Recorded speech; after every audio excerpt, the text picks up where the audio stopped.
আজকে সবার সম্মানিত প্রধান অতিথি ছাত্র দলের খুলনা জেলা শাখার সাবেক সহসভাপতি, খুলনা জেলা যুব দলের সাবেক সহসভাপতি, খুলনা জেলা বিএনপির আহ্বায়ক কমিটির অন্যতম সদস্য প্রিয় বড় ভাই মোল্লা রিয়াজুল ইসলাম।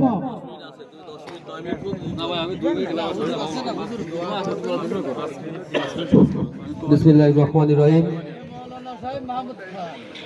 পূর্ব রূপসা থানা ছাত্রদল কর্তৃক আয়োজিত দেশনেত্রী বেগম খালেদা জিয়া এবং আরাফাত রহমান কোকর রুহের মাগফিরাত কামনায় আজকের এই ইফতার ও দোয়া মাহফিলের সম্মানিত সভাপতি আমাদের মাঝে উপস্থিত আছেন টিএসবি ইউনিয়ন বিএনপির সাবেক সদস্য সচিব সাসফুল খুলনা জেলা বিএনপির সম্মানিত সদস্য আসাবুর রহমান। আমাদের মাঝে উপস্থিত আছেন ছাত্রদল পূর্ব রূপসা থানার সার্চ কমিটির সদস্য 4 নম্বর টিএসবি ইউনিয়নের বাদশাহ জমাদ্দার, যুব দলের মুক্তাদির বিল্লাহ, তরিকুল ইসলাম দীপন, ছাত্র দলের খুলনা জেলার সাবেক দপ্তর সম্পাদক আবু জাফর।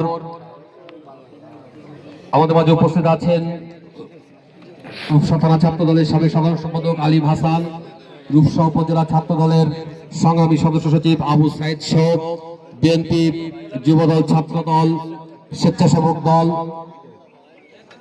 সহ একাধিক নেতৃবৃন্দ। রাজু দাস উপস্থিত আছেন হিন্দু বৌদ্ধ খ্রিস্টান ঐক্য ফ্রন্টের। না বললে আবার রাগ করবেন আমার পরে, আসলে সবার নাম বলা যায় না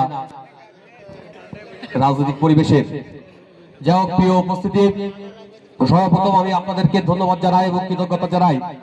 আমাদের গত 12 তারিখ যে জাতীয় সংসদ নির্বাচন অনুষ্ঠিত হয়েছে, সেই জাতীয়